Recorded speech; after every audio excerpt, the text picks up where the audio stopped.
sejam muito bem-vindos de volta, tudo bem? Eu sou a Mafelo Visoto e estou com vocês agora em mais um bloco de painéis aqui da Longevidade Expo Mais Fórum 2022. Estamos no segundo dia deste evento, que é uma revolução da geração prateada, um evento que está muito especial. Nós temos aqui a presença de mais de 70 marcas expositoras em espaços aqui no Centro de Convenções Rebouças. Temos várias interações aqui, temos espetáculos de dança, de teatro, enfim. Quem está aí por fora no Centro de Convenções Rebouças está vendo como são ricas aí as atividades que estão rolando aqui no evento. E aqui, dentro do grande auditório, a gente está com um ciclo de palestras também bastante importante, com transmissão ao vivo pelo YouTube da Longevidade, e também estamos transmitindo para 50 shoppings que fazem parte da Silver Week, que é uma semana aí de promoções em shoppings participantes no Brasil todo, e também em clubes sociais. São 100 clubes sociais que estão transmitindo a nossa programação. E, claro, a gente não pode deixar de falar da transmissão da Rede Vida, rede de televisão Rede Vida, que é de canal aberto. Então, isso é muito importante também para a gente, que a gente consegue acessar um número muito grande de audiência. Bom, é o seguinte, abrindo então agora este novo ciclo de palestras, eu tenho o prazer de chamar aqui ao palco novamente o nosso presidente da Longevidade Expo Mais Fórum, Walter Feldman, que vai comandar aqui o nosso painel, que é sobre orgulho e preconceito. Parece nome de filme, né? Vai ganhar o Oscar esse painel. Muito obrigada. E também aqui com a gente o jornalista Caco Barcelos, que é especializado em jornalismo investigativo. Ele é de documentários também, né? Grandes reportagens, muito bem, sobre injustiça social e violência. E hoje ele dirige e coordena os jovens jornalistas no Profissão Repórter da Globo. Bem-vindo, Caco. E também com a gente o professor e advogado José Vicente, que é reitor na Universidade Zumbi dos Palmares, integrante do Conselho Editorial da Folha de São Paulo e do Conselho de Ética do CONAR. Bem-vindo. E também conosco Cid Torquato, ex-secretário da Pessoa com Deficiência da Prefeitura de São Paulo, com atuações nas gestões de Bruno Covas e João Dória. Cid, que esteve com a gente na edição lá de 2019, a edição de abertura da Longevidade Expo Mais Fórum, e está conosco aqui compartilhando todo o seu conhecimento e experiência com a gente. Muito obrigada, ótimo painel. Ai, desculpa, gente, estava me esquecendo, perdão. Este painel é um oferecimento do Sebrae, que é dos nossos principais patrocinadores aqui da Longevidade Expo Mais Fórum. Pode sim. Boa tarde a todos, vamos sentar, agradecer a presença de todos. Pessoal, eu dei uma volta aqui antes de iniciarmos esse painel e é impressionante a movimentação das pessoas nos estandes, nos outros auditórios. Vocês devem ter acompanhado com esse trabalho incrível do SESC, dos clubes esportivos com seus corais, bandas musicais, universidades de música. Então, o pessoal está dançando, cantando, e a gente já descobriu aqui a presença do Francisco Santos, da Valesca Santos, são os grandes idealizadores da Longevidade Expo Mais Fórum, mas o pessoal, quando sabe que o auditório já começou a pegar fogo, eles se dirigem para cá, e aí, durante o painel, começa a encher o nosso grande auditório aqui com 650 pessoas. Quero agradecer a presença de todos vocês. Hoje tem sido um dia incrível, começou com o painel Orgulho Grey, que eu estava relatando aqui para o Zé Vicente, para o Caco e para o Cid, e nós vamos começar a nossa reunião, nosso painel. Nós combinamos ser um jogo rápido, bastante objetivo, cada um falar um pouco da sua experiência. Se for possível, a gente poderia abrir um pouco para o plenário. Aqui, vocês sabem, é uma maratona fantástica de painéis, debatedores e palestrantes, Então, daqui a 40 minutos, nós vamos debater educação continuada e logo em seguida vai ter a espiritualidade e a longevidade. Então, são temas todos extremamente interessantes, mas nós combinamos aqui fazer um jogo rápido, cada um falar 5 a 7 minutos da sua experiência e depois a gente começar a discutir entre nós, eventualmente com a participação de vocês. Para ser um negócio rápido e objetivo, se alguém tiver alguma pergunta, também pode formular por escrito, que a gente vai sistematizando aqui e fazendo as perguntas para os nossos debatedores. A ideia nossa é o seguinte, vocês viram o nome do painel, é Orgulho e Preconceito. Tem um filme da Jane Austen e um livro que, quem não leu, vale a pena, um livro extraordinário, foi inspirado nele. A gente até quis colocar a diversidade, né, Francisco?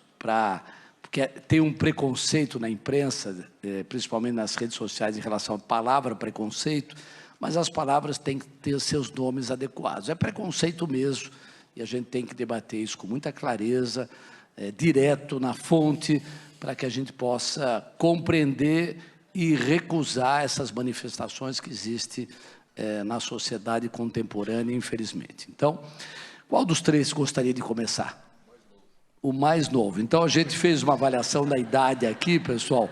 O mais novo é o Cid, 5,9, se preparando para 60 anos, aí ele entra na fase longeva mesmo. O Zé Vicente tem 61, você vê que eles estão próximos. Não parece, mas o Caco Barcelos tem 70 anos. Autodeclarado. Autodeclarado. Tem que ser investigado isso.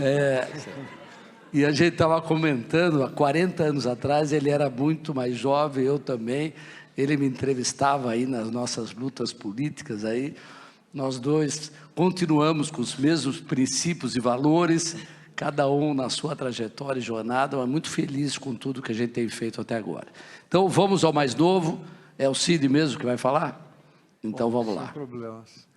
Boa tarde a todos. Francisco, obrigado pelo convite. Walter, super prazer estar aqui com você.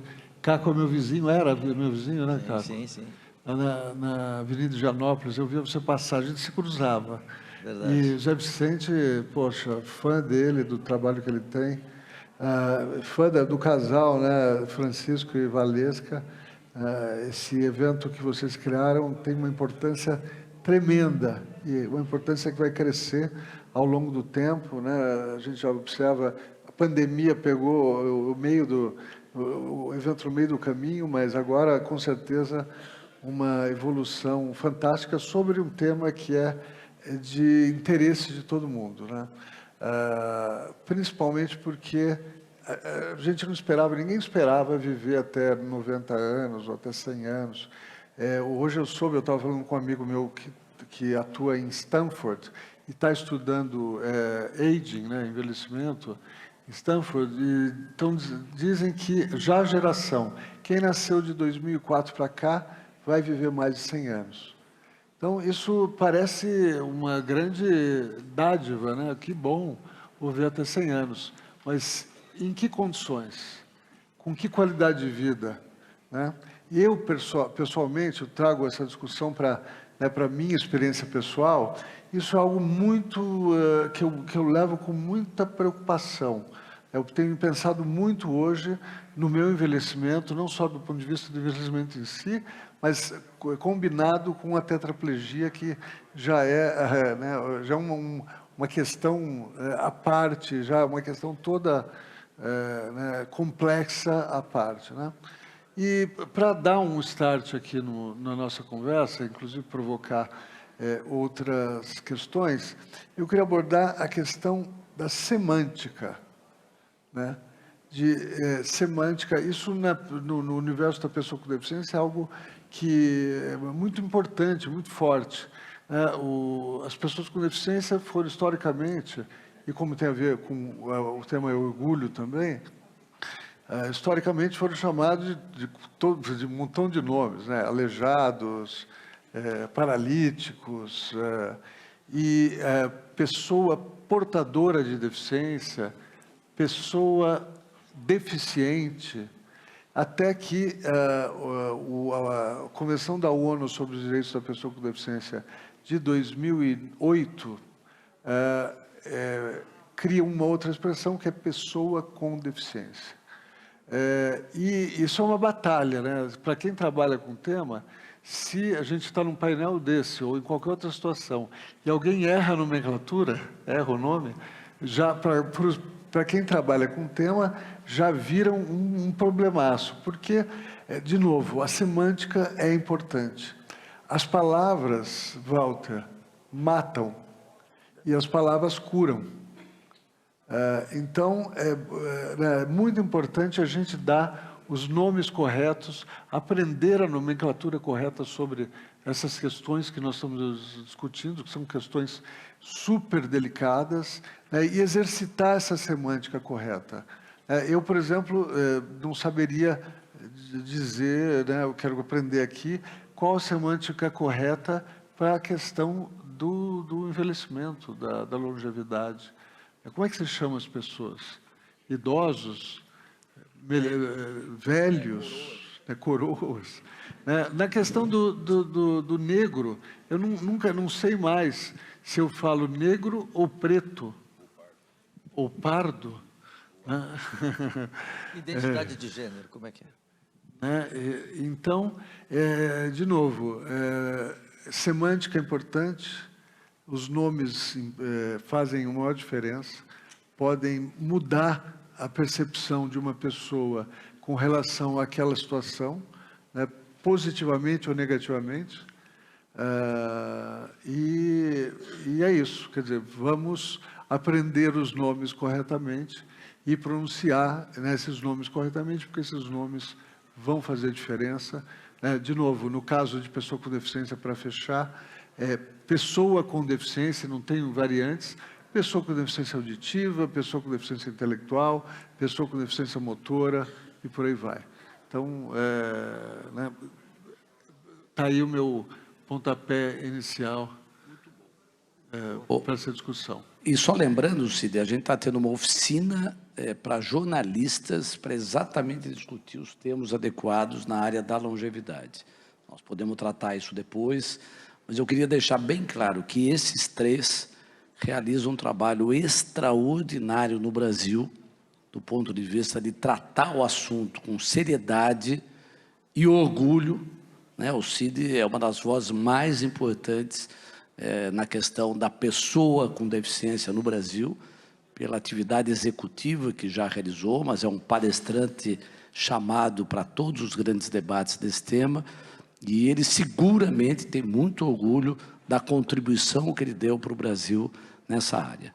Da mesma forma, o Zé Vicente. O Zé Vicente, o Brasil é o país mais dramático na questão da escravidão, e vocês sabem disso.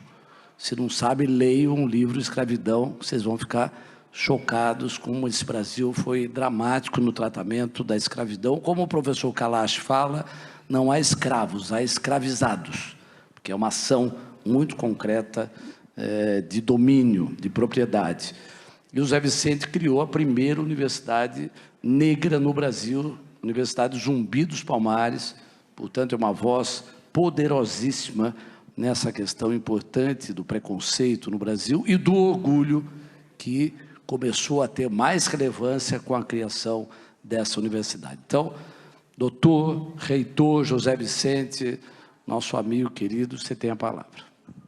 Ainda bem que começou pelos mais novos, né? E o Caco vai ter que ficar para o final. Mas, querido amigo Feldman, prazer, né, enorme, uma alegria extraordinária poder participar desse trabalho, poder revê-lo e compartilhar com você, né, algumas trajetórias e jornadas nessa agenda que é de importância, de interesse de todos nós. O Cid, que é um amigo querido, né, Cid? Já estivemos juntos em tantas ocasiões, em tantos debates, tantas construções, então uma alegria também compartilhar com você. O Caco, que né, dispensa apresentações e comentários, mas um brasileiro, que ele sempre diz, né, está lá no olho do furacão para acompanhar a vida real, né, Caco? E tem ajudado todos nós brasileiros a conhecermos mais o Brasil, conhecer mais os problemas de cada um dos brasileiros e, inclusive, conhecer mais os problemas dos negros. Eu quero cumprimentar e parabenizar, né, porque a profissão repórter tem tido essa preocupação, né, de trazer os problemas do negro para que todos possam conhecer e debater. E, em nome do Feldman e dos colegas Caco e também do Torquato, cumprimentar todas as demais pessoas que aqui estão, todos que virão, né, e dizer, Walter, da importância dessa agenda e desse tema.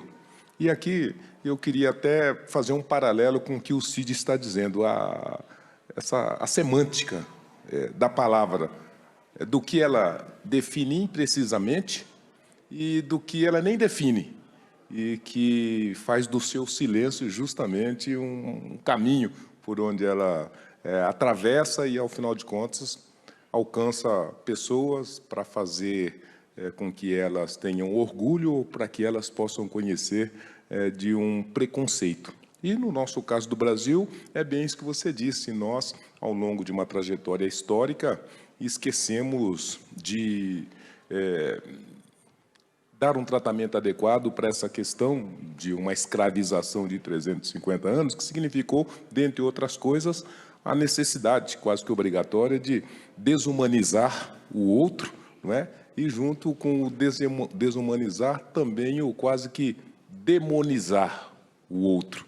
Então, nós precisamos desumanizar para poder submeter, para poder justificar por que o outro precisa e deve ser escravo, e depois a gente precisa demonizá-lo para que ele não tenha forças para se levantar e seguir o caminho adiante.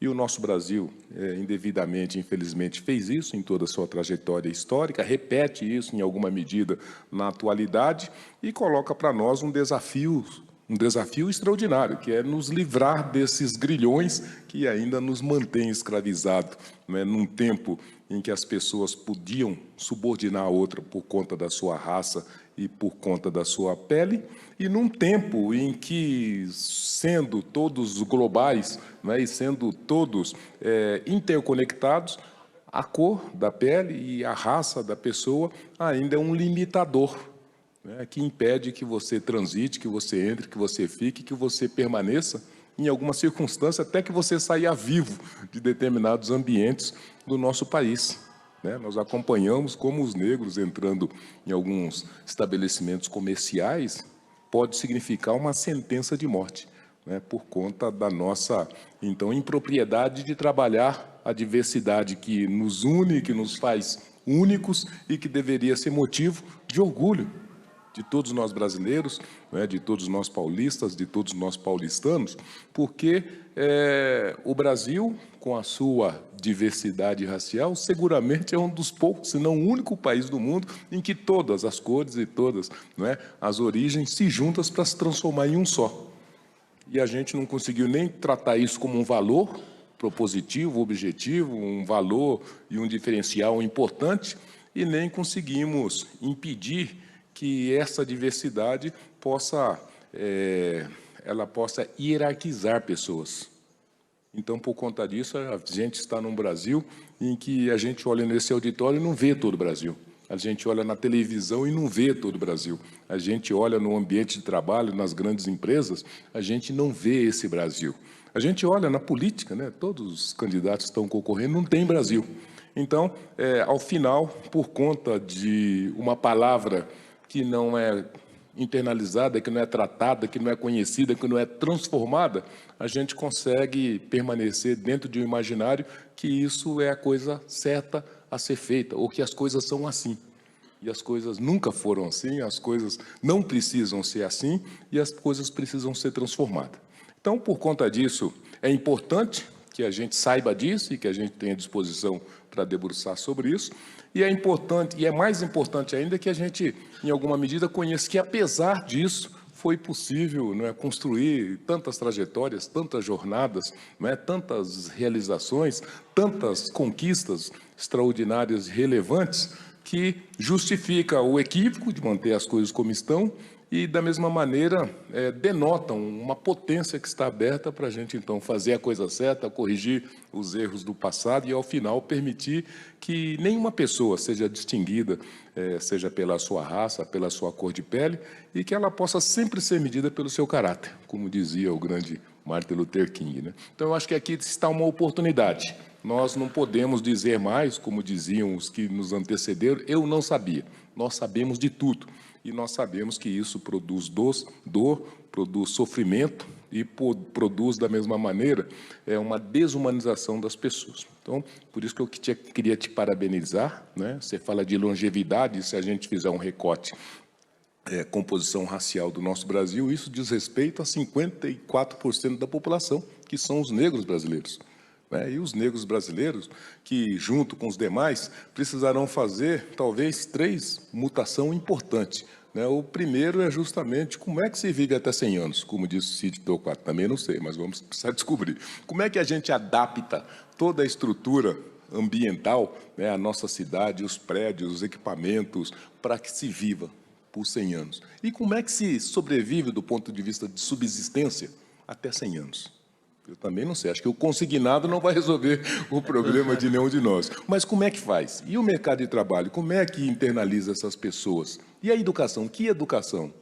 E, sobretudo, no momento histórico de transformação tecnológica, como é que nós, da melhor idade, pode, ao final, fazer a imersão para dentro do mundo tecnológico? Também não sei, mas vamos ter que fazer, essa travessia. Então, eu acho que isso é oportuno, necessário, urgente, importante, e, por conta disso, eu queria cumprimentar a todos. Obrigado.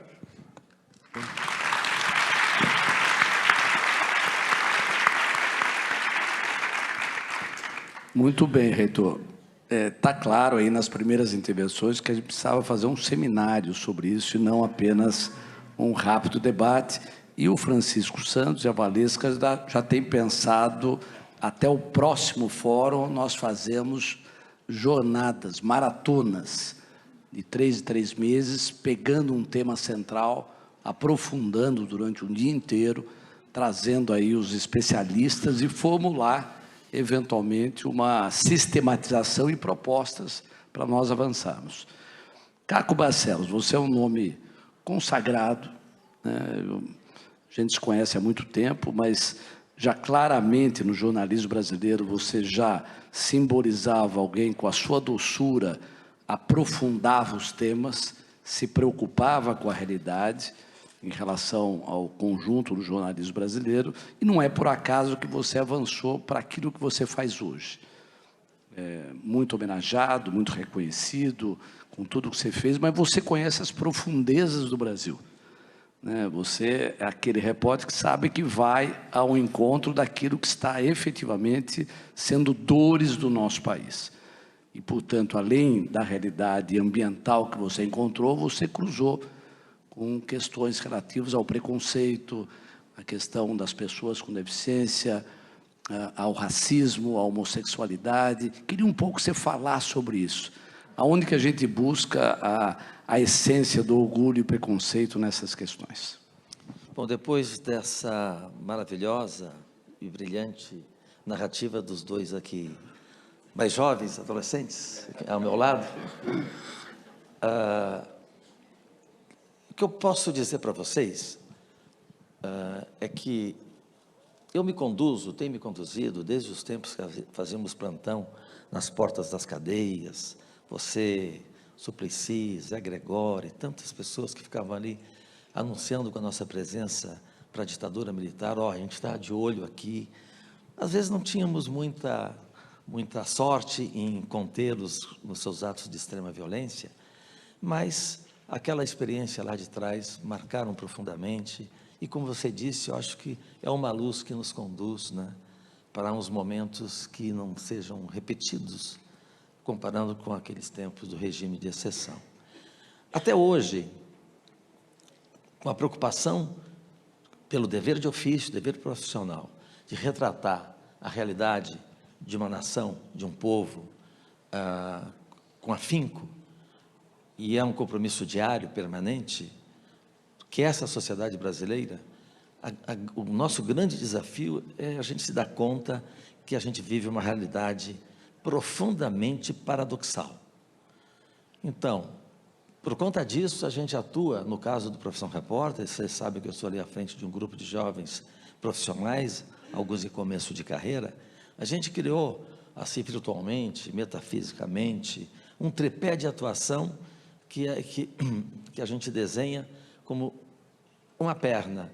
É o conhecimento da academia, da ciência, da fonte que estuda, e também com o dever de apontar quais os segmentos que precisam ser iluminados, que são problemáticos, que representam os grandes desafios de uma sociedade ainda jovem.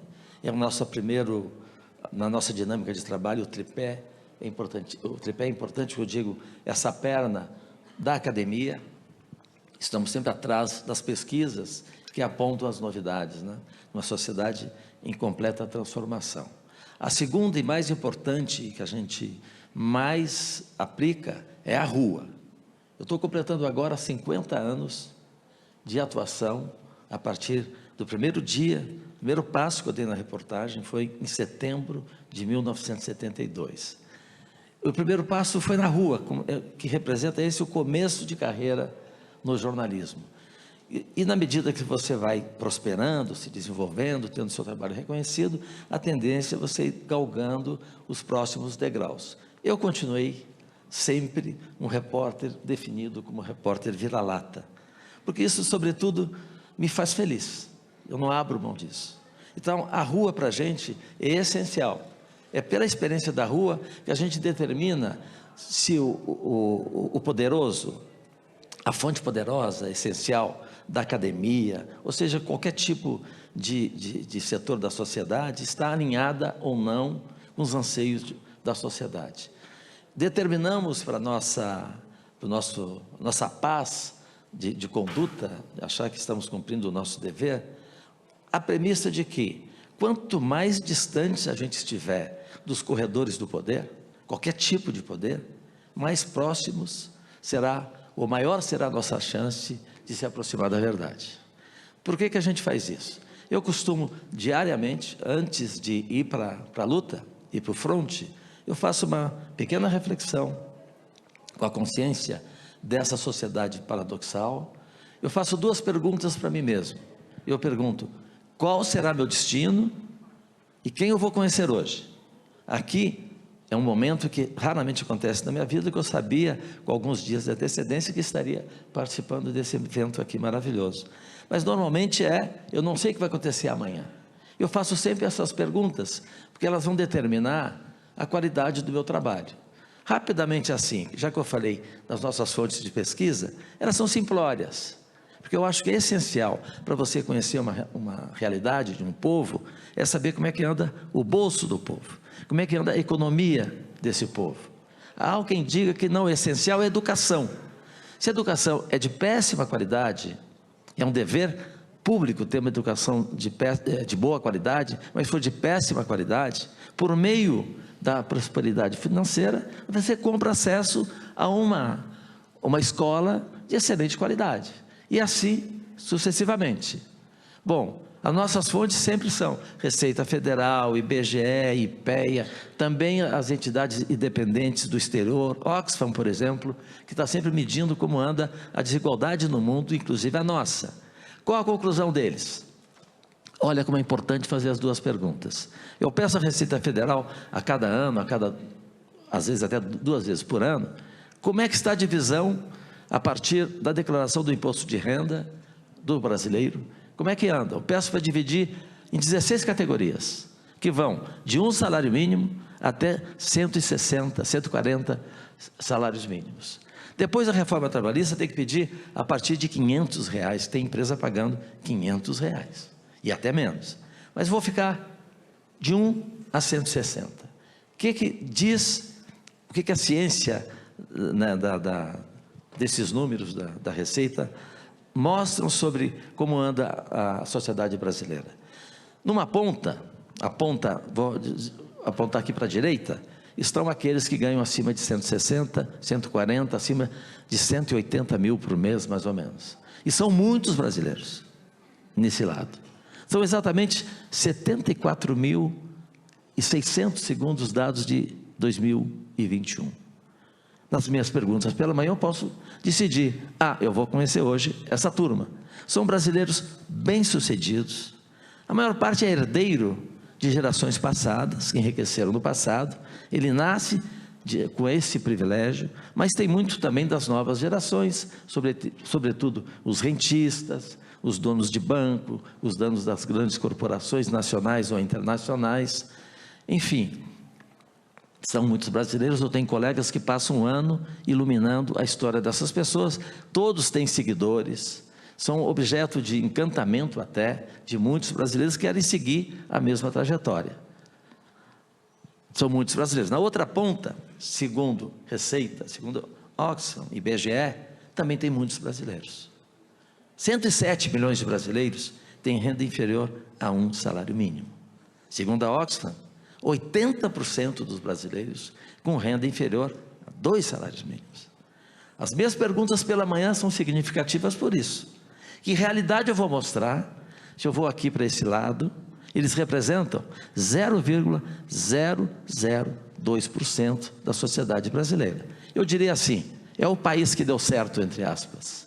É a nossa Suíça, maravilhosa, entre aspas. E na outra ponta, nós temos uma Etiópia. Na nossa discussão permanente, o que é relevante entre os jovens, todos ali com o mesmo propósito, na escolha que a gente faz da equipe, o propósito é o mesmo. A gente tem que mexer o nosso grande sonho naquilo que pode ajudar a transformação desse cenário, ou não. Nós acreditamos fortemente que sim.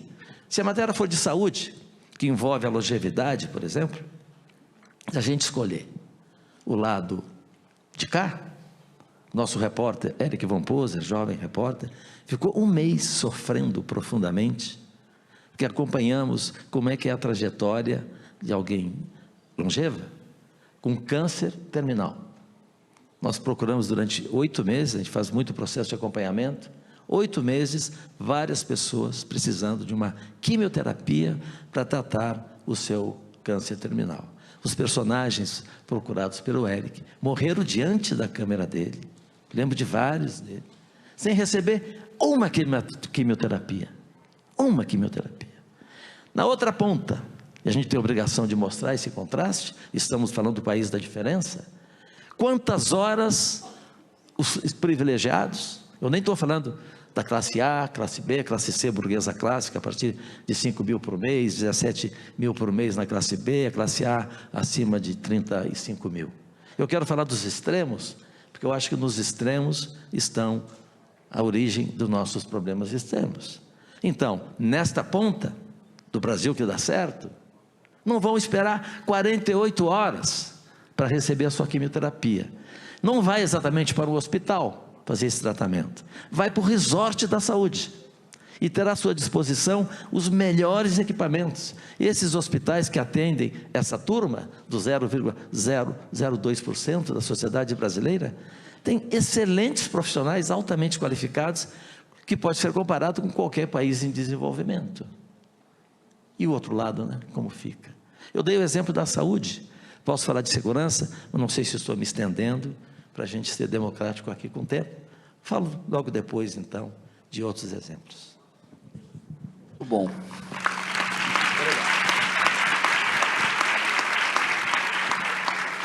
Você vê que o Caco traz a questão, além dos preconceitos clássicos que a gente conhece, a questão da profunda desigualdade social desse país. Ou seja, ter um preconceito num país que enriqueceu é muito diferente do que ter um preconceito num país tão desigual como o nosso. E essa é a profundidade do Brasil, que eu entendo, Caco, você analisa com tanta qualidade e substância. E eu perguntaria ao Cid o seguinte: Cid, dentro dessa realidade longeva que você se aproxima, e com a carga que você tem em relação à deficiência, o que melhorou de fato? O que está melhor e o que falta tanto melhorar? Do que a gente depende? Bom, eu tenho dito que as pessoas com deficiência, por lei, têm prioridade nas coisas, nos atendimentos. Mas, na verdade, nós somos os últimos da fila nas políticas públicas. Então, o setor que menos, acho que mais precisa de políticas públicas. Existe um preconceito, um capacitismo arraigado na sociedade, ninguém discute essa questão. Você discute deficiência em algum lugar? Você já ouviu alguém discutindo? Eu digo que a gente varre para debaixo do tapete, esconde atrás da porta essa questão. E não me perguntem exatamente por que isso acontece. Por que esse preconceito? Por que é tão difícil falar de deficiência? Por medo de ter, ou seja, de falar sobre uma questão tão impactante na vida das pessoas? Eu tenho uma teoria que não comprovei ainda, mas também nunca ouvi ninguém discutir isso, é que deficiência não é algo, o preconceito, o capacitismo não é cultural. Porque se fosse cultural, ia ser diferente no Chile, no Senegal, na Austrália, cada um ia ter uma forma distinta de tratar a deficiência, mas não, é igual, com pequenas nuances. Mesmo nos Estados Unidos, que é a meca da inclusão, se você cerca alguém com deficiência e pergunta o que você acha do tratamento que você recebe, das políticas públicas que você tem, ele vai reclamar. Ele vai dizer que não tem inclusão, que vocês são excluídos lá também. Então, nesse sentido, me leva a pensar, de novo, nunca ouvi ninguém discutir a questão sobre esse plano, que já que não é cultural, de onde vem? Eu acho que vem de um atavismo.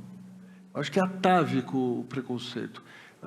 Na evolução humana, nesses milhões de anos de evolução, os homens ou proto-homens, ou o que seja, perceberam que carregar alguém com deficiência, ter que carregar alguém nas costas, ter que dar uma atenção especial a alguém, colocava em risco a sua própria existência e a existência do grupo. Acho que só isso, só assim que eu consigo ver essa questão sendo tratada igual no mundo inteiro. Não é cultural, ela tem que vir de algum outro lugar. Então, eu digo que ela é atávica. Eu acho que ela é atávica. Então, nós precisamos aprender a discutir essa questão sob essa ótica. Que clique que nós vamos ter que fazer para mudar essa percepção e para mudar essa discussão. Talvez a doutora Elinamara tenha alguma contribuição sobre o tema. Seguramente tem, e eu acho que o tempo nosso está se esgotando. Eu queria fazer uma proposta disruptiva aqui, com a autorização do Francisco e da Valesca. Mas como o Caco tocou na questão da educação, e o próximo tema seria educação continuada, nós só temos aqui a presença para o próximo painel do ministro Roscielli, ex-ministro de Educação do Brasil e ex-secretário de Educação do Estado de São Paulo, e a Elinamara, que foi secretária dos direitos da pessoa com deficiência. Dos direitos da pessoa com deficiência. E tem tudo a ver com tudo que nós estamos falando aqui. Então, eu queria perguntar para o Francisco, você me autoriza, e se eles aceitariam, e se vocês aceitariam, já que tudo é seleção, se a gente pudesse juntar todos e dar continuidade ao nosso debate, já introduzindo a questão da educação? Bom, mesmo que o Francisco não aprovasse, essa manifestação pública, popular, autorizou. Então, eu vou pedir aqui para os organizadores mais 2 cadeiras, para que a grande Elinamara, pequenininha, mas valente, ela construiu uma rede de atendimento às pessoas com deficiência no estado de São Paulo, a rede do Simon Toro, E o Rossieri é considerado um dos grandes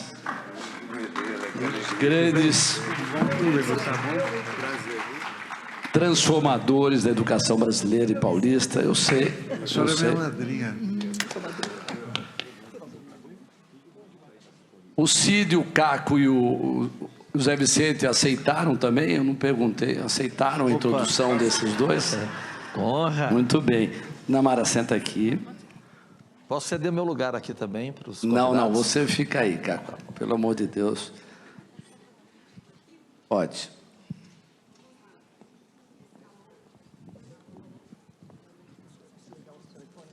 Bom, esse painel é um oferecimento do Sebrae e eu peço agora para a produção colocar aqui no telão um QR Code para avaliar esse painel aqui, que com certeza todo mundo vai dar nota 10, né? E aí, na sequência, lembrando, o Caco Barcelos vai estar aqui no estande da Livraria da Vila, autografando 2 livros, certo, Caco? Você podia falar um pouquinho também sobre isso para a gente? Agora?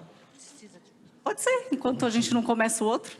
Não, eu falaria então de um desses livros, que é o Rota 66, porque nessa semana eu recebi uma homenagem assim que me marcou profundamente, me emocionou muito, que o livro foi objeto de inspiração, uma série chamada, tem o nome do livro, Rota 66. Faz 30 anos que esse livro foi lançado e eu fiquei muito emocionado porque é uma obra que eu considero um grande fracasso, uma grande derrota, porque eu pretendia com esse livro identificar todas as pessoas que a polícia matou, Polícia Militar Estadual matou ao longo de toda a sua história. Achava que ia identificar pessoas que eram criminosas. Fiz uma pesquisa durante 7 anos nas portas, em toda a parte da cidade, sobre a tentativa de identificar. Eu consegui identificar parcialmente 4.200, de um total de mais de 10.000 que já haviam matado até o ano de 92. Com esse impacto, para mim mesmo, achava que ia denunciar o absurdo que é matar criminoso. Eu fiquei muito assustado quando vi o resultado da minha pesquisa. Eu formei um banco de dados, guardados pelo Dom Paulo Evaristo Arnes, secretamente até a divulgação do livro. Eu fiquei muito assustado porque a maioria dos identificados era formada por pessoas sem nenhum tipo de crime registrado nas comarcas da Justiça. Eu tratei de fazer a divulgação muito rápida, porque, caramba, cada dia que eu esperar para divulgar esse absurdo, 5 jovens, todos, absolutamente todos pobres, a maioria negros, vão continuar morrendo. Eu achava que eu teria que interferir, e tinha certeza, se denunciasse essa brutalidade, no outro dia a rota pararia de matar. E talvez houvesse uma transformação. Só que 30 anos depois, o que eu observei é que não só não pararam de matar, quanto essas unidades, né, as tropas especiais, que são o Esquadrão da Morte, financiada pelo Estado, elas se multiplicaram pelo país inteiro. Por isso eu considerei uma derrota. Quando fui procurado pelos cineastas para fazer essa série, eu disse para eles, vocês querem contar a história de uma derrota? Eles insistiram muito, deixa eu refletir. Eu fui muito ameaçado na época e tal. E cheguei à segunda conclusão falando com meus filhos. Pai, eles disseram, é uma derrota, mas é a derrota de uma batalha. A luta tem que continuar. Me convenceram dessa maneira. E agora, exatamente essa semana, está sendo exibida essa série, já é a primeiro lugar, assim, em audiência no streaming, o que significa que outras pessoas tomarão conhecimento, né, dessa história, e para mim aumenta a expectativa de ter aliados a combater, né, a lutar contra essa guerra. O senhor é, né, profundamente conhecedor. E o voto é um aliado. O voto é um aliado para combater essa guerra.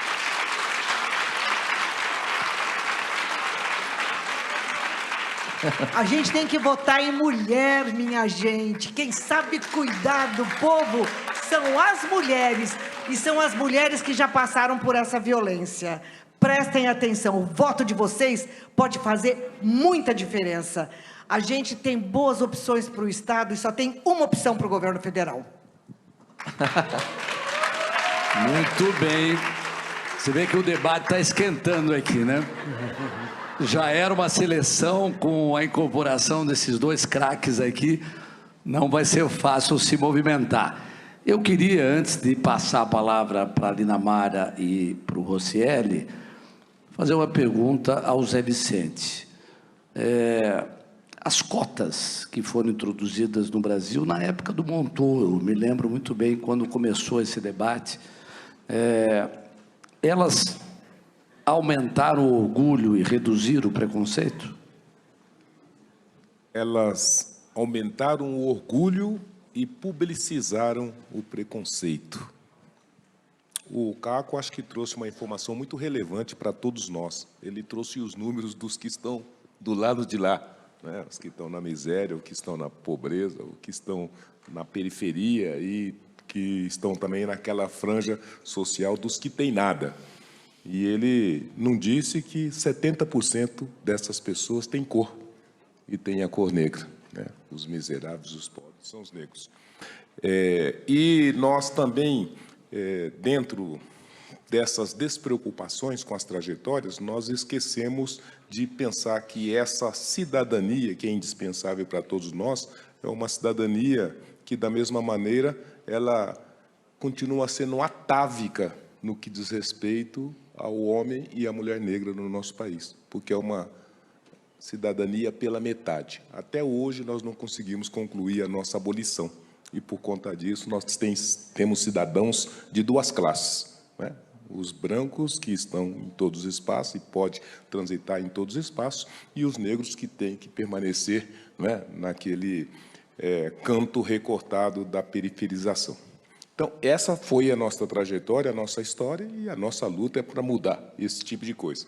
Por outro lado, para ao menos amenizar essa realidade terrível, então nós tivemos, nós brasileiros, capacidade, ousadia e coragem de se levantar contra isso e construir o início de um caminho alternativo que permitisse que você, então, devolvesse a esperança e a possibilidade para as pessoas. E foi isso que as cotas fizeram. Permitiram que, para esse destino manifesto, de que as coisas têm que ser assim, né, nós construíssemos uma realidade nova. E quando nós ousamos, nós vimos que, primeiro, é fácil fazer, segundo, isso permite que as pessoas se libertem e, terceiro, nos devolve não só o senso de justiça, mas também a possibilidade da igualização das pessoas, independentemente da cor ou da raça. Então, se nós refletirmos sobre essa perspectiva e pensarmos que, quando nós construímos a Universidade Zumbi dos Palmares, como jovens que éramos, era porque os negros não estavam em universidade nenhuma, e que hoje, 20 anos depois, 47% dos universitários do Brasil são negros, então a gente reconhece que as cotas teve essa energia libertadora, que permitiu a gente fazer a intervenção, promover a mudança e construir um mundo novo.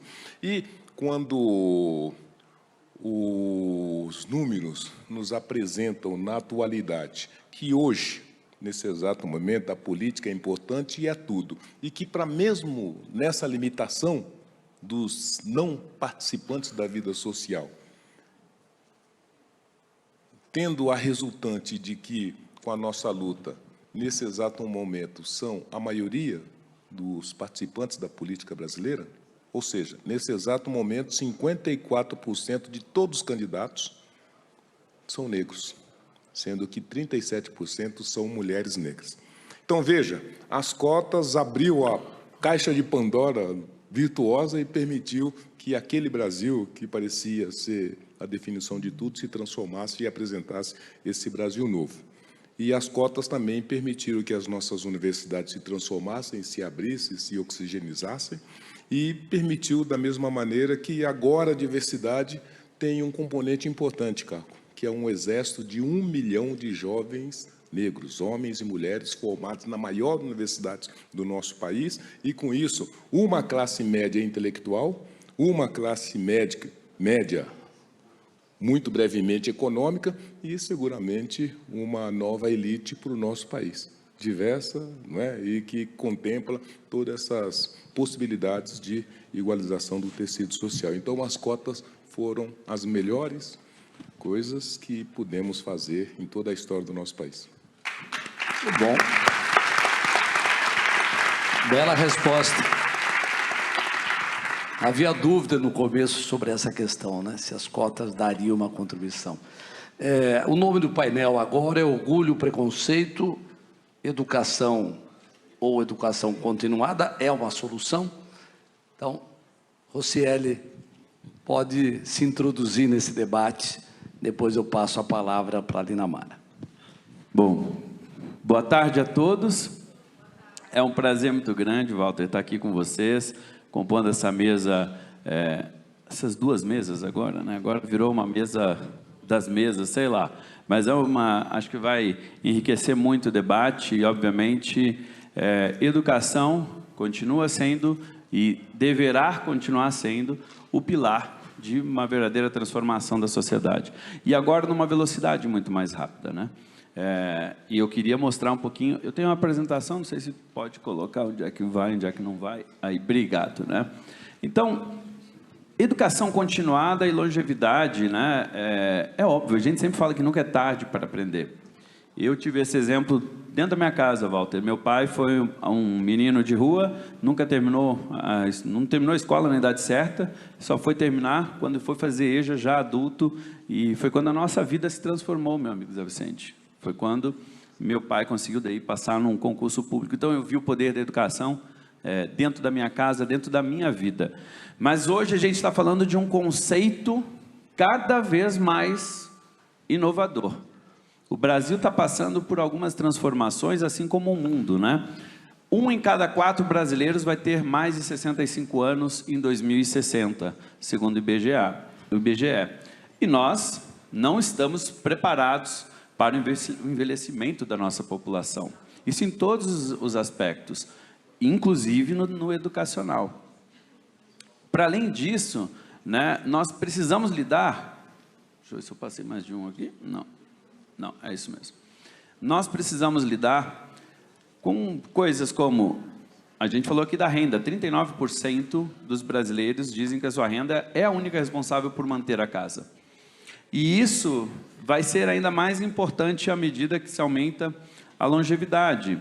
95% é o aumento da contratação de profissionais acima de 40 anos.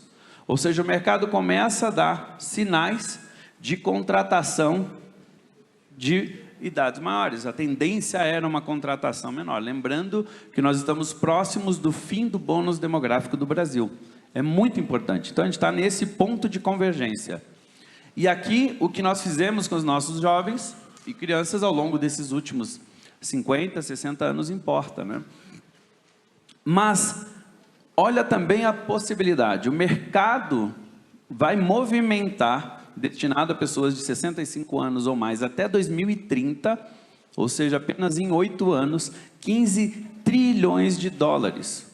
Isso é um valor considerável. E isso pode ser ainda aumentado, dependendo das tecnologias, do que vai sendo criado para o consumo desse público. 1,8 trilhão é o poder de consumo hoje, anual, desse público de 50 anos ou mais no Brasil. Ou seja, também é um público de alto peso quando a gente discute consumo, inclusive a possibilidade do consumo educacional.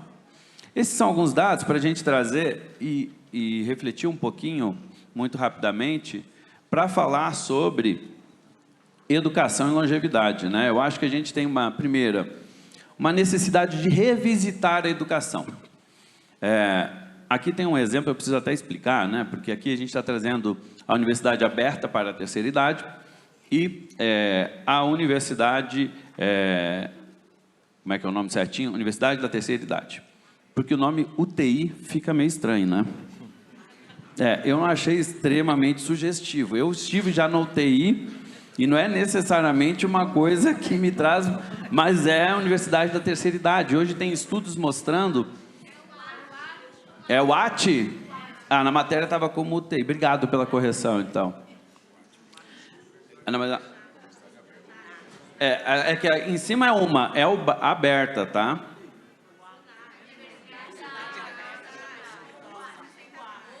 UAP, Universidade Aberta para Pessoa Idosa. Tá, não, mas vocês estão mudando o nome, eu peguei da matéria. Mas, de qualquer forma, o que a gente precisa O que a gente precisa é repensar. Educação, para o século passado, ela era baseada no cognitivo. Ela era baseada no conhecimento. Nós estamos passando por um profundo processo de modificação na nossa sociedade, inclusive aqui educação de forma geral, né? E o questionamento que nós temos que nos fazer é: o processo de conhecimento cognitivo hoje, ele é diferente, porque a tecnologia, nós estamos passando, além desta revolução da longevidade, passando pela revolução da tecnologia. E isso tem impactado diretamente, o conhecimento está na palma da mão. A gente consegue pesquisar e ter o conhecimento de absolutamente tudo. Então, a característica do que se está olhando para a educação hoje, no século XXI, é justamente a imaginação, a criatividade, porque é como você vai usar, vai mobilizar os conhecimentos para isso. Então, é um outro processo, seja para o desenvolvimento da criança, e quando nós falamos de preparação para a longevidade, nós estamos falando desde cedo. Nós temos que ter uma mudança no país de como nós nos preparamos para isso. Mas, enfim, aqui é um passo importante de revisitação que nós precisamos ter. E nós temos, né, obviamente, um limite muito grande, né, daquele modelo tradicional de 13 etapas da vida. A gente aprende, a gente trabalha, a gente se aposenta. Esse tempo está mudando absurdamente, né? As pessoas chegavam a um ponto de aposentadoria com 50 e poucos anos. Agora, as pessoas estão, como a longevidade está aumentando, a pergunta é, inclusive para a reflexão da educação, as pessoas dizem: não vale a pena estudar mais, porque eu já estou chegando perto da aposentadoria e não vou mais. As pessoas estão com 45 anos, com 50 anos, e tem muitos anos pela frente. Então, o questionamento é: como é que eu continuo?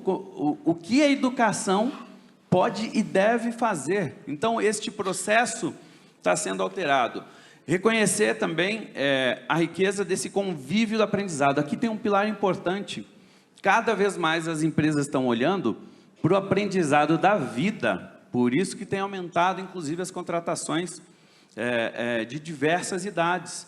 Porque o jovem também vai aprender e vice-versa. E esse mix tem tido um valor muito importante nesse processo. E aí a formação também vai ser importante para isso. E entender como que a gente pode garantir o exercício das capacidades cognitivas para a população idosa. Isso é fundamental. Nós temos que entender o processo educacional. Não é igual, não é da mesma maneira que vai se dar como se faz de uma criança. Aliás, na vida adulta inteira, nós vamos ter hoje modelos pedagógicos que vão ter de ser adaptados para esse processo. Nós não podemos imaginar fazer o mesmo modelo de educação ao longo da vida. Não só o modelo de educação, mas também a atratividade e tudo mais. Não estou falando do uso da tecnologia. A tecnologia pode servir para qualquer idade, mas eu estou falando do que a gente ensina, como, a partir da individualidade do sujeito, como é que a gente consegue alcançá-lo nesse processo de educação. E, obviamente, aqui, a aprendizagem, ela é contínua, né? O CDE tem trazido isso como um dos componentes mais importantes do capital humano durante o envelhecimento. Especialmente agora, com a longevidade maior, obviamente a educação é fundamental. Lembrando que nós estamos falando, inclusive, do exercício do principal músculo do corpo humano, que é o cérebro, né? O processo educacional, ele também é fundamental, porque a gente fala muito dos cuidados físicos, da saúde, mas a educação faz parte desse processo, alimentar o cérebro faz parte desse processo. E aí, obviamente, entendendo aquelas diferenças, né? Obviamente, quanto o adulto, ele precisa ter mais foco e mais descanso do que uma criança para poder aprender. Isso hoje a ciência está cada vez mais clara nisso. Enfim, esse processo de aprendizagem contínua também vai sofrer alterações ao longo do tempo e dessas evoluções que a gente está passando ao mesmo tempo, né? E as Nações Unidas passaram a considerar que a aprendizagem contínua é uma questão prioritária na agenda do desenvolvimento global. O que eles estão dizendo não tem como a gente discutir desenvolvimento do país, do mundo, do conjunto da economia mundial, se nós não discutirmos o processo da educação contínua, né, em todos os seus perfis, desde a educação técnica e uma reinvenção, inclusive, da preparação que a gente faz das nossas crianças e dos nossos jovens nas universidades. Hoje, há um conjunto de discussões que estão sendo questionados as nossas universidades no modelo de ensino que está sendo feito. O processo precisa mudar. Além do que, formando para o quê? Nós temos um problema. Para aqueles que têm a formação mais básica, somente 5% dos empregos vão restar no futuro. Essa é uma mudança. Para aqueles que estão no ensino superior, ainda restará por mais tempo 60%. Mas ainda assim eles serão impactados. Isso já tem acontecido e vai ser muito mais rápido. Serão saltos geracionais de 3 a 4 anos. Portanto, se a nossa longevidade aumenta, nossa possibilidade no mercado de trabalho aumenta, porque essa é a tendência, também necessita aumentar o processo de educação continuada, né? Então, nós precisamos, e aí é a grande discussão, como que nós vamos nos preparar, e há pouca discussão sobre a educação dentro da longevidade. É muito, muito importante que a gente faça esse debate. Eu parabenizo, é muito bom estar aqui com vocês, eu deixo para falar o resto. Então, Rocieli, você falou uma coisa tão importante, e antes de você terminar, eu queria fazer aqui um adendo. O processo de aprendizagem é importantíssimo para fortalecer o cérebro desde as primeiras idades, né? E a gente sabe que o cérebro depende desse estímulo para conseguir crescer de forma saudável. Só que os estudos mais recentes da neurociência mostraram que em qualquer idade o aprendizado ajuda a fortalecer o cérebro. Então, aquilo que nós dizíamos que com 60 anos, 70 anos, ninguém aprende mais, não é exatamente o retrato da verdade, e isso tem uma comprovação científica. Pelo contrário, contrário, eles aprendem de forma diferente, o que é o estímulo pode ser diferente. Exato. E não pode ser simplesmente por cópia, é por raciocínio. Mas tem uma área do cérebro, o precuneus, que hoje é muito estudada e que mostra a capacidade de síntese e de lógica que é muito mais desenvolvida no idoso do que na criança, até porque a criança não tem as ferramentas para desenvolver esse tipo de raciocínio. E que em qualquer idade pode ser aproveitada num cérebro saudável. A novidade é que a gente depende do cérebro para controlar os movimentos. Mas a novidade é que são os movimentos e a atividade física que mantém o cérebro saudável.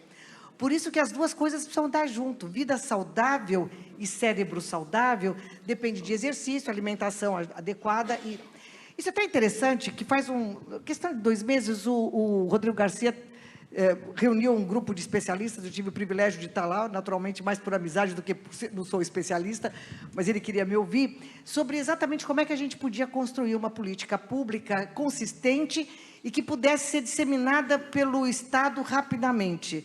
E é isso que nós estamos terminando de escrever e queremos implementar. Porque a ideia de levar para todos os municípios, para todos os centros, uma proposta onde o aprendizado permanecesse. Porque tem uma coisa muito interessante, e é uma experiência da Universidade de São Paulo. Nós temos uma pró-reitoria agora de inclusão, só que ela não chama-se pró-reitoria de inclusão apenas, é inclusão e pertencimento. Porque uma coisa é você aprender, é importante, muito importante. Mas a outra coisa é você usar deste aprendizado, desse conhecimento, para influir na sociedade. Isso faz com que a aprendizagem se recicle e faz com que o cérebro, a partir de uma sensação de prazer, porque tem um prazer na interação que é inestimável, ele consiga retroalimentar isso. E essa modelagem, que já é usada em alguns países, poderia significar coisas tão parecidas como o indivíduo continuar na atividade profissional, independente, ele não ocupa, a gente até pensou exatamente no espírito da universidade, uma página antes, né? A Suprema Corte Americana, ela não aposenta ninguém por idade, mas ela faz todos os anos um teste cognitivo para saber quem pode e quem não deve ficar, porque eles estão convencidos que a experiência e a proficiência andam de mãos dadas. Então, eu de tanto fazer, faço melhor. O que é verdade, a gente sabe que isso é verdade. E por fazer muito, eu tenho um acervo de conhecimentos que me permite escolher melhor. Então, esse modelo nosso, inclusive, da aposentadoria por idade, pode parecer, até certo ponto, uma justiça, mas tem um equívoco, porque algumas pessoas poderiam continuar sendo aproveitadas, ou na mesma função ou em outra. A aposentadoria, na nossa sociedade, tem um caráter altamente discriminatório. O indivíduo aposentou, então não pode fazer mais nada, nem nas áreas onde ele é especialista. Então, essa ideia de como é que a gente aproveita essa força de trabalho, e está muito alinhado com tudo que você falou, Rocieli, que é exatamente isso. Existe uma base de conhecimento e existe uma possibilidade de continuar aprendendo. E, aparentemente, é quando a gente deixa de aprender que a gente começa a morrer. Então, é um bom negócio continuar estudando, gente. Eu queria dizer isso para vocês. A outra opção, a outra opção, ela está fora do catálogo. Ela está outra fora. A gente está todo mundo aqui preparado para viver mais 200 anos. Então, a gente precisa realmente lubrificar o cérebro e aprendendo. Essa questão de como a gente está tratando o idoso e até como a gente constrói o orgulho e o preconceito, tem a ver com essas modelagens que a gente faz, né? De que com tanto de idade idoso não faz isso, e acaba realmente estratificando e até criando um certo preconceito. Vai chegar um momento que a gente vai ter cotas para o idoso, das empresas, das escolas, porque a gente precisa desse conhecimento. Talvez ele não precise tanto da gente, mas a gente precisa desse conhecimento. É a serenidade associada a uma sensibilidade e com aquela visão de que eu já fiz a minha parte, mas posso ajudar os outros a fazer a parte deles. Eu já tive o meu retorno, o meu feedback, mas eu quero ajudar vocês agora a encontrar o melhor momento de vocês. Então, por isso que eu achei muito rico, Rocieli, a USP, o professor Carlotti é brilhante, ele ter criado essa pró-reitoria de inclusão e pertencimento. Porque é mais do que a gente estar incluído, é a gente se sentir parte da história de uma maneira onde o que se produz é levado em consideração, é valorizado, é celebrado. E eu acho que essa é um pouco a linha do que a gente está pensando nesse processo da longevidade, né? Como a gente precisa celebrar os avanços do conhecimento em qualquer momento, inclusive os avanços do conhecimento e a capacidade da gente interagir com a sociedade, em qualquer momento, mas em alguns momentos, algumas pessoas têm essa possibilidade, ou alguns governos, algumas estratégias políticas têm a possibilidade de fazer isso virar realidade. De novo, o voto é importante. Walter, Você vê. Pois não, queria Zé. pedir a vênia, como se diz aí na linguagem jurídica, primeiro para transmitir um abraço afetuoso à minha querida amiga Lina Mara, né, de tantas jornadas maravilhosas. Aprendi muito com você, amigo, aprendi muito com você. Então, aprendemos juntos. Ao meu ministro da Educação, dois educadores da Educação, aí na ponta. Meu amigo, né, de muitas jornadas. Também transmiti um abraço afetuoso, que estava aqui, já não está mais, mas o Capês, que é um parceiro e um amigo fabuloso, acabou de criar conosco o PROCON racial para combater... E o PROCON longevidade também. Pois é, então criamos essas duas ferramentas importantes. Mas eu estou dizendo isso para pedir desculpas, que eu tenho um compromisso que já estava agendado e eu não contava com essa extensão da mesa. Então, eu queria pedir... Foi uma invenção na hora. Não, aqui, mas a invenção foi muito boa. É que eu estou limitado, então pediria a gentileza para que eu pudesse me retirar, não é?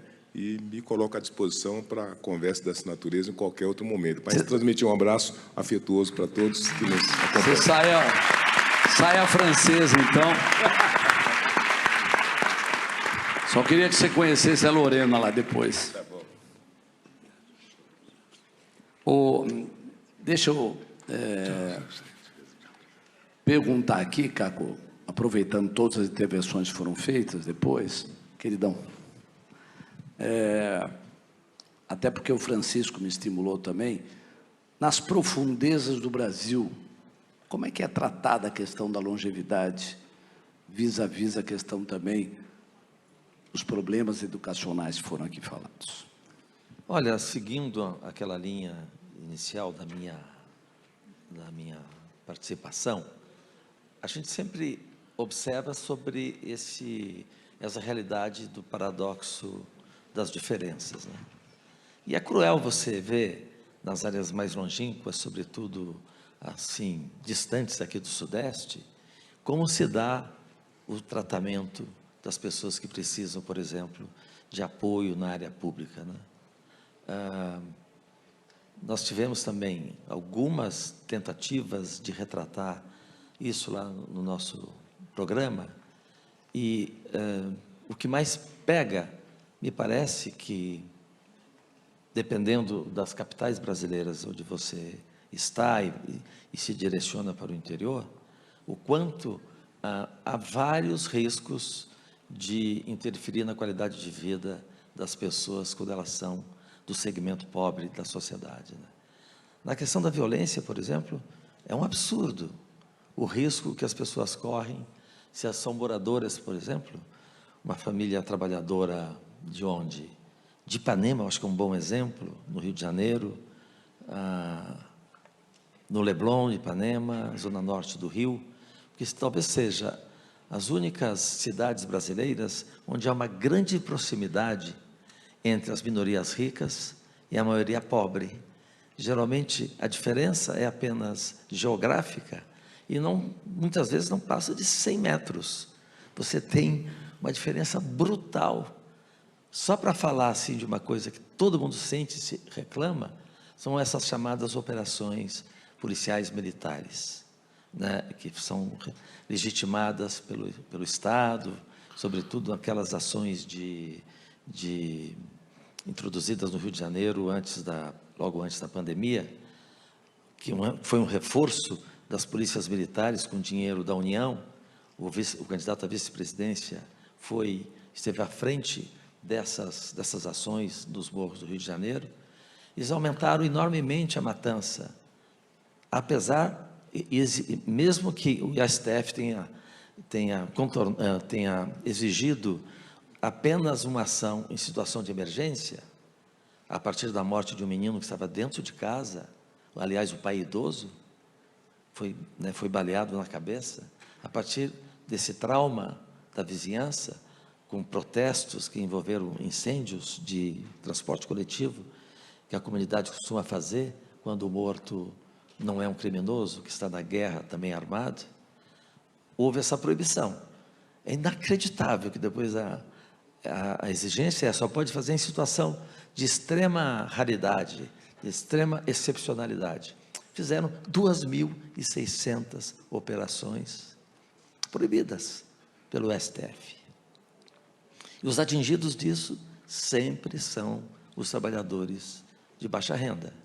E o grave é que pessoas que estão ali, às vezes, aposentadas, mas a maior parte delas sem possibilidade de renda, são desqualificadas moralmente pelas chamadas, o pessoal fala fake news, mas a palavra certa é notícia mentirosa.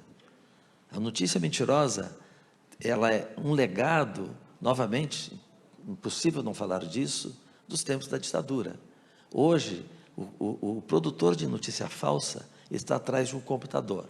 A partir da revolução digital, há empresas transnacionais produtoras, né, dos chamados robôs que multiplicam a mentira como se fosse notícia. Mas a gente esquece que o produtor de notícia falsa vem desde os tempos da ditadura. Quem era o autor de notícia falsa lá atrás? Era o camarada que ficava nos porões da ditadura, assistindo torturas praticadas pelos carrascos, e você lembra, em alguma situação, essa tortura gerava confissões, e as confissões eram gravadas e levadas ao conhecimento da sociedade pela imprensa da época. É uma obra-prima, né, de fake news, oriunda daqueles tempos. Passados quantos anos, né, do advento da democracia, você vê hoje a produção de fake news, de notícia falsa, embora não seja chamada assim, dentro das corporações das polícias militares, dentro das secretarias de segurança pública. Um exemplo disso, 3 chacinas do Rio de Janeiro, envolvendo pessoas de todas as idades, todos absolutamente, com raras exceções, não são negros, e as notícias são divulgadas sem o devido tem a devida cobrança de prova de que aquelas ações são legítimas. E a Secretaria de Segurança Pública, eu lembro, Jacarezinho, eu estive lá, o placar foi 28-1, um policial contra 28 civis. Depois tem no Complexo do Alemão, no Complexo do Salgueiro, que é o lugar mais violento do Brasil hoje, perto de 20 pessoas mortas. O que era fake news produzida na Secretaria de Segurança Pública? Desqualificando moralmente, como faziam na ditadura, desqualificam moralmente se a família for de baixa renda. Eu lembro que lá de Brasília, uma autoridade, assim, dá um passo nas comunidades, porque sempre o matador é um preguiçoso, ele não gosta de trabalhar, porque o trabalho exige investigação, exige ciência, ele é um preguiçoso. Ele usa o instrumento da notícia falsa para dizer, mais fácil, e fizemos uma grande obra da sociedade se livrar dos bandidos. Qual a prova de que são bandidos? A fake news se encarrega dessa coletiva, mais ou menos um exemplo como esse, geralmente 5, 6, 7, 8 autoridades, a mentir, e o grave é que a imprensa também não cobra uma posição diferente dessa. As pessoas em casa, pessoas idosas, pessoas com dificuldade de conseguir algum tipo de segurança para sua família, e ainda tive recentemente lá uma família extremamente ofendida, porque o governador do estado ofendendo os filhos, todos trabalhadores, ou seja, a família inteira fica pichada, taxada, estigmatizada como se fosse uma família do crime. E nós, alguns colegas, evidentemente de honrosa atitude, cobra uma atitude da autoridade provando que aquela ação foi legítima. Eles nunca provam, porque a declaração, sobretudo dessas notícias mentirosas, são centradas na declaração, na entrevista, numa coletiva. E você sabe, tão bem quanto eu, que uma entrevista, ela contém todas as verdades do mundo ou todas as mentiras do mundo. Num país que adota, no lugar da inteligência, tortura, métodos brutais, nós temos a obrigação, antes de informar a sociedade, que mesmo uma confissão, ela tem que ser provada verdadeira. Sobretudo, porque é possível que aquela confissão foi adquirida a partir de um ato de tortura. A delação também é um ato que deve ser provado antes da divulgação, porque a delação também pode conter todas as verdades do mundo ou todas as mentiras do mundo, e cabe a gente fazer essa investigação. Eu falo isso porque é impressionante a quantidade de pedidos de socorro que essas famílias mais pobres pedem que a gente venha a denunciar a injustiça que mexe, sobretudo, com a honra dessas pessoas. As pessoas são perto da morte, desonradas, por autoridade que teria o dever de protegê-las. E nem sequer um ato de pedido de desculpa eles merecem no meio dessa situação. Bom, Walter, posso dar um exemplo? Você falou, eu queria botar educação nisso, porque eu tive uma experiência na Amazônia por 10 anos da minha vida. Fui secretário de Educação do Estado do Amazonas. E lá a gente tinha um desafio muito grande, lá atrás. Lugares que tinham educação feita de 1º ao 5º ano, 6º ao 9º ano, e não tinha como fazer ensino médio. Como é que você bota 10, 12 professores num lugar que tem 8, 10 alunos? E não existe o professor naquela comunidade. Então, lá atrás, em 2007 para 2008, nasce o Centro de Mídias do Amazonas, que é um estúdio de professor especialista, ao vivo, transmitindo aula, com um professor lá na ponta e tal. Mas o que isso mudou? Ele trouxe para a população, inclusive adulta, a possibilidade de estudar, porque aqueles que ficaram lá não puderam avançar na educação. Ao longo do tempo foram aparecendo casos, a gente depois criou também para o 6º ou 9º ano, e me chamou muita atenção na época, um senhor de nome Francisco, ele se formou com 84 anos no ensino médio. E ele, na época, a gente dizia, mas, seu Francisco, o senhor não quer fazer a EJA, talvez seja mais adequado, talvez seja melhor, vai ser menos tempo e tal. Ele disse, não, eu não aceito. E na cabeça dele, então, E já seria menos. Ele queria fazer o ensino médio regular. Por que eu estou trazendo? E ele morava num lugar extremamente isolado. A gente foi lá e perguntou, mas por que você não fez antes? Porque não tinha aqui. Então, obviamente, nós temos um desafio de dar oportunidade. Não é que as pessoas não sonham e continuam sonhando em fazer. Ele estava realizando o sonho da vida dele. Ele entrou na universidade depois. Mas ele estava realizando o sonho da vida dele.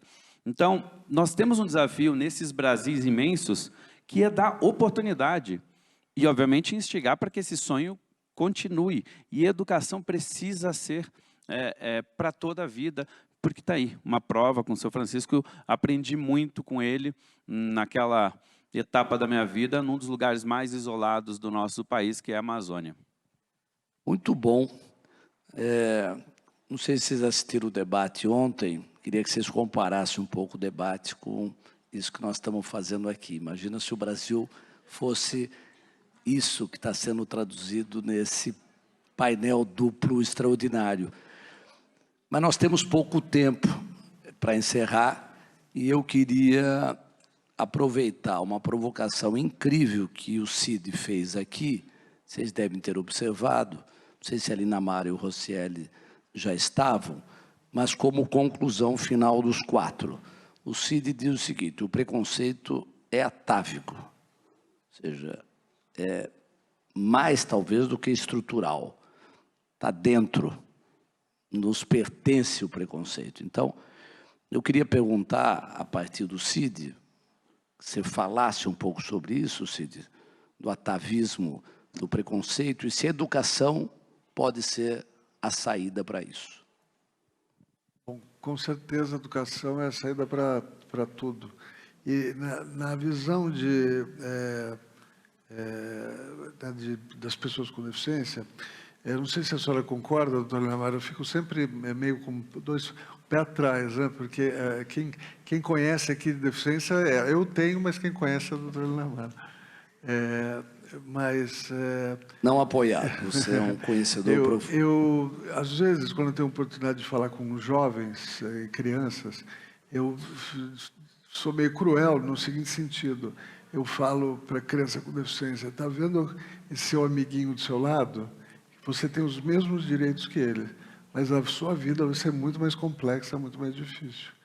Quer dizer, aonde eu quero levar isso? É a educação. Quer dizer, você tem que... Educação continuada, inculcar na cabeça das pessoas, e não só nesse caso, de que não tem outro caminho, senão ficar estudando e aprendendo e se educando a vida inteira. Então, não é fácil, né? As pessoas se acomodam, mas esse eu acho que o único caminho, principalmente para vencer questões, né, tão complexas como a questão do preconceito. Eu tenho, só para terminar, eu tenho feito ultimamente, acho que não só eu, todos nós talvez, principalmente os mais velhos, que aprenderam questões, ou seja, viveram em épocas onde o preconceito era estrutural. E a gente aprendeu, a gente traz uma série de preconceitos, mesmo sem querer, dentro da gente.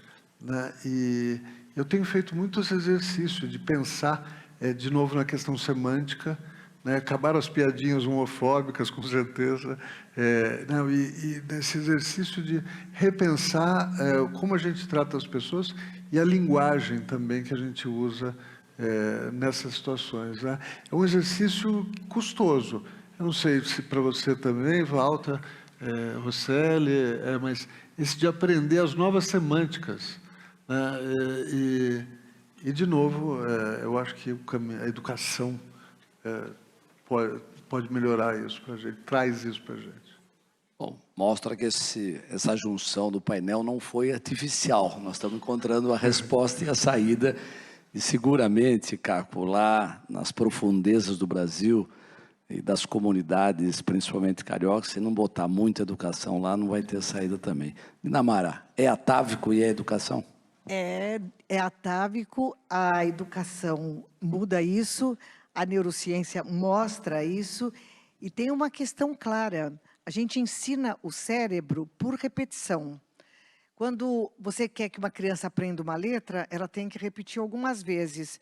E aí, a partir daí, ela pode ter uma letra mais bonita ou mais feia, mas ela sabe exatamente o que significa aquela letra.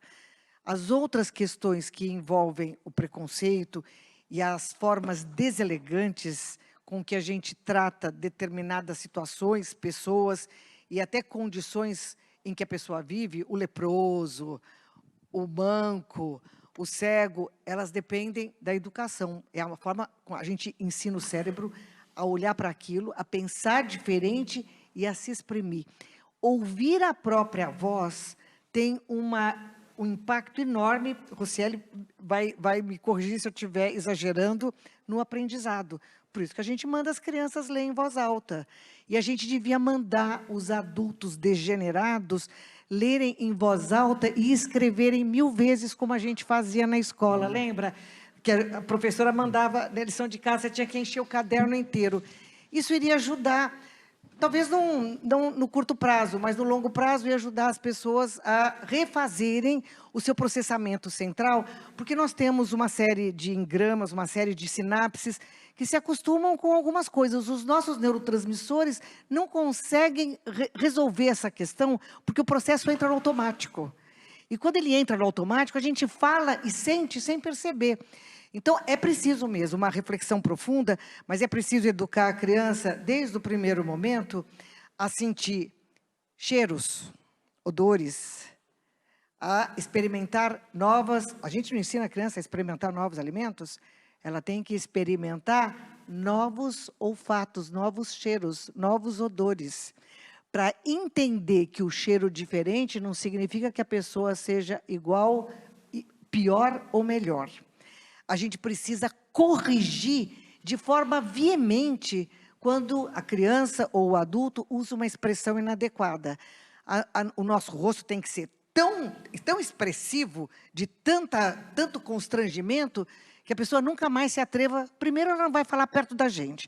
Depois, ela vai aprender que não pode falar perto de outras pessoas. E, finalmente, ela cresce um adulto saudável. Azar de quem não tem mãe, ou de quando a mãe mora em registro. Fica muito difícil. Muito bom.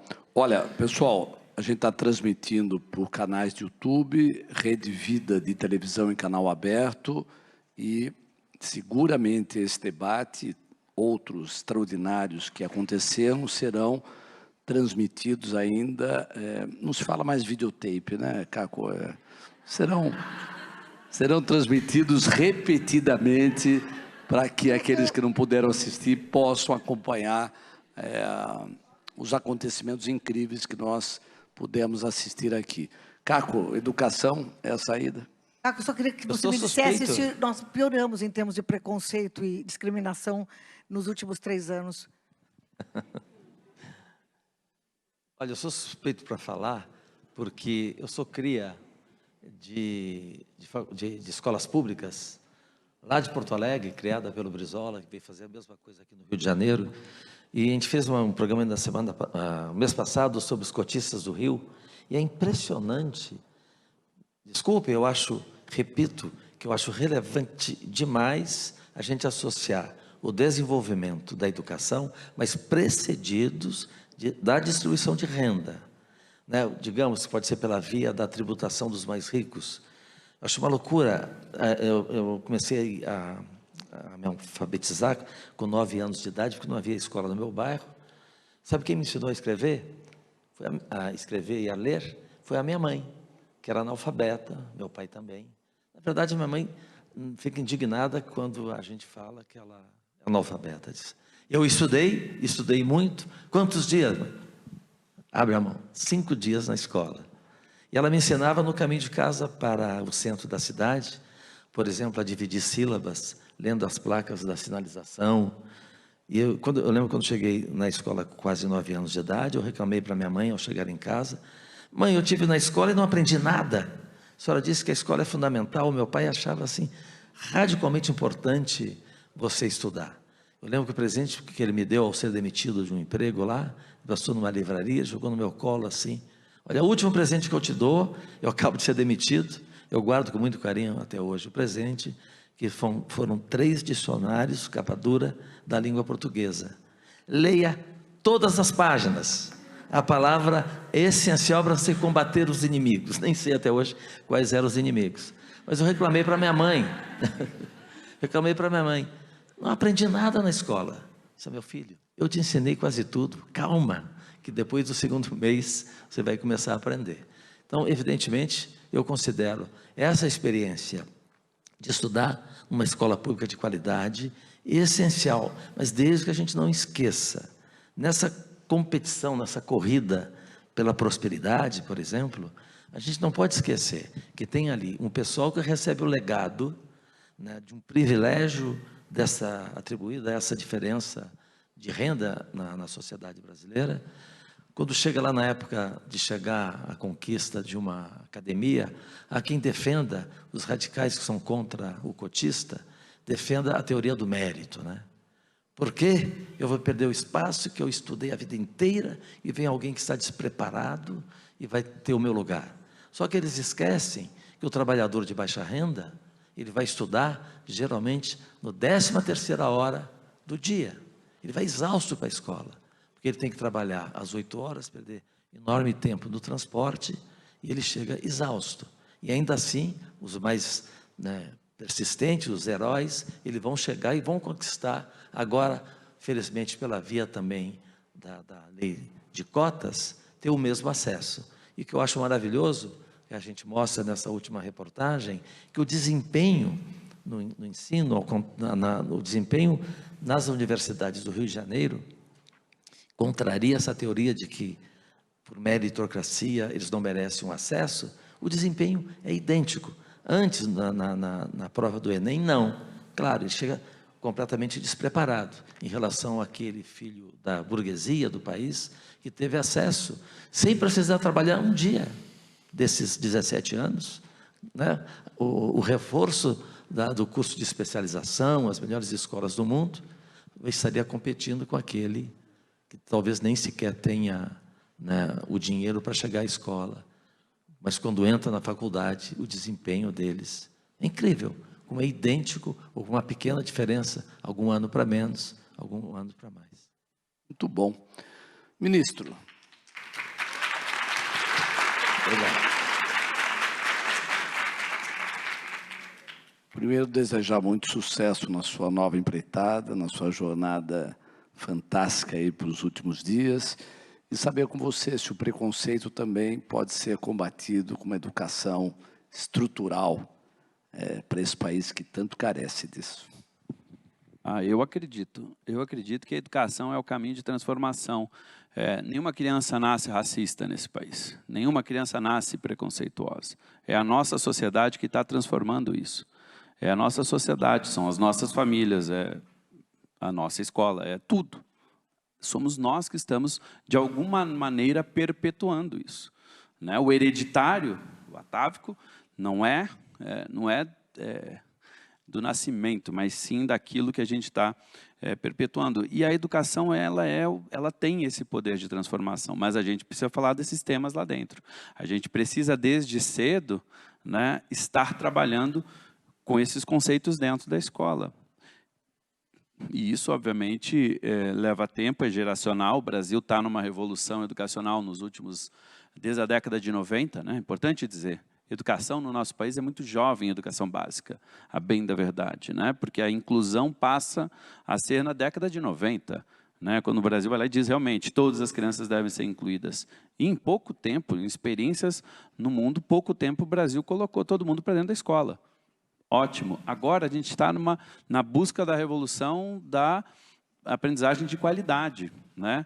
E não só mais olhando qualidade como cognitivo, mas o desenvolvimento das competências socioemocionais, que o mundo está requerendo, né? Não é mais só lá o cognitivo, sem abrir mão dele, obviamente, mas é uma outra revolução que o mundo está requerendo, que o Brasil começa a engatinhar. E aí, obviamente, as desigualdades, os fatores externos influenciam diretamente no processo educacional. Não tem a menor dúvida, né? As diferenças que nós temos precisam ser compensadas com um sistema cada vez mais inclusivo e de maior qualidade. Escolas, hoje o Brasil caminha muito, você vê escolas de ensino integral, onde no primeiro ano de implantação a aprendizagem é 35% a maior.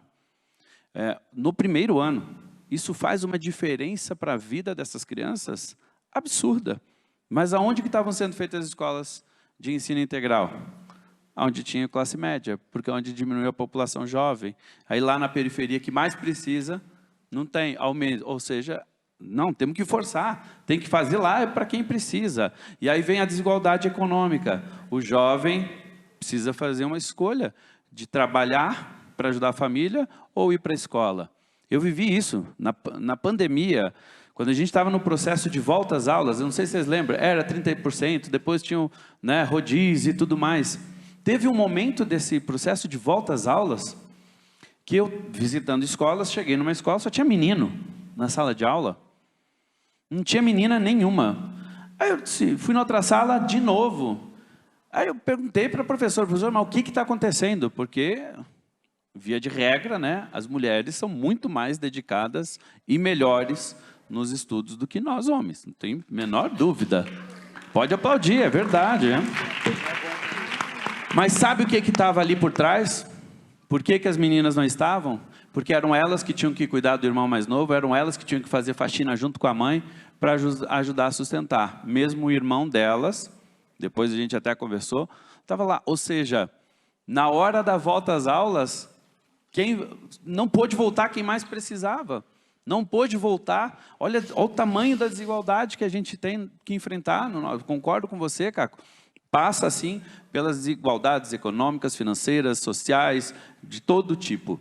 Mas a educação, ela consegue ser um fator de transformação. Desde cedo, né, esse país precisa levar a sério a educação infantil. Quer discutir longevidade? Começa acertando o início da história. Mas começa acertando o início da história para todos. O Brasil precisa tomar uma decisão de educação ser discutida como realmente a prioridade. A gente discute plano econômico sem colocar a educação no ingrediente nesse país. É só você pegar desde a década de 90. Toda vez que se discutiu plano econômico nesse país pelo governo federal, seja ele qual for, não se teve ingrediente da educação. Parece que a educação é importante, mas não se fala do desenvolvimento educacional do nosso país como alavanca fundamental da economia. Vou dar um exemplo, não vou discutir o mérito, se tinha que baixar ou não o preço da gasolina, mas o preço da gasolina estava alto, foram fazer uma medida para baixar o preço da gasolina. Adivinha de onde este país tirou dinheiro? E aí, como é que pode um país falar de desenvolvimento, né? Tira do fundo eleitoral. Tem muito, orçamento secreto, tem muito lugar para tirar. Mas não das nossas crianças, não da educação, não dos jovens que não têm bolsa para se sustentar. E aí é óbvio, quem é que não consegue, são aqueles que mais precisam. A gente precisa acertar a mão na educação desde cedo. E a educação continuada ao longo da vida. Porque a gente, para a gente ter a longevidade que a gente sonha, nós precisamos acertar na educação. Por todos os fatores que a Lina Mara falou, né, o equilíbrio entre a saúde do corpo e da mente, ele é processo educacional desde cedo. Nós estamos com uma geração, e eu sou vítima disso, né, uma geração que não aprendeu. E olha que o conhecimento está aí, está fácil, né? Não aprendeu a se cuidar. E nós estamos falando do corpo físico, mas também da mente. Esse equilíbrio realmente precisa ser feito com educação e combate a qualquer tipo de preconceito. Nós, por exemplo, na educação, criamos uma trilha antirracista. Isso, só preciso encerrar. Tá, trilha antirracista, trilha de combate à violência à mulher, porque, gente, nós somos majoritariamente na educação feminina. E aí, nós não discutimos o tema com as crianças, porque o futuro agressor vai estar dentro da escola. Se nós não intervirmos agora, não é porque a gente fala de futuro, mas o futuro é a transformação agora, porque se não for agora, com essa geração fazendo a diferença, nós vamos continuar tendo o mesmo efeito. Por isso que a educação é tão transformadora. Obrigado. Desculpa. Muito bom. Já pensou, pessoal? Está feito programa de governo aqui. Combate à desigualdade social e educação com qualidade. Para todos. A Lina Mara quer fazer campanha aqui. Não, a gente até gostaria, mas as regras eleitorais impedem. Bom, pessoal, deixa eu só dizer, olha, não, a plateia está liberada, fala o que quiser. Pessoal, queria muito agradecer ao ministro Rocieli, ao Caco Barcelos, ao Círio Torquato, à Lina Mara, figuras incríveis, ao Zé Vicente, que esteve aqui conosco. E eu quero só encerrar dizendo o seguinte, eu tive a oportunidade, eu estou já fazendo uma homenagem ao futuro painel, que é o painel sobre espiritualidade. Eu queria que vocês ficassem, porque é sensacional o que nós vamos debater depois, mas eu tive a oportunidade de visitar o Dalai Lama no norte da Índia, em Dharamsala, e eu pedi para conhecer um pouco a educação lá. E a educação na estrutura tibetana é baseada na cultura de paz. Então, não é o debate sobre a paz. Eles aprendem, tenridade, a construir coletivamente o seu papel na sociedade, com cultura de paz. Não há competitividade, há colaboração. Então, é isso que vocês estão dizendo. Se não começar lá de baixo, não tem jeito para construir a longevidade sadia, ativa e saudável, como a gente sonha. Pessoal, obrigado a todos. Foi um prazer enorme. Estamos juntos nesse painel inesquecível. Muito obrigada.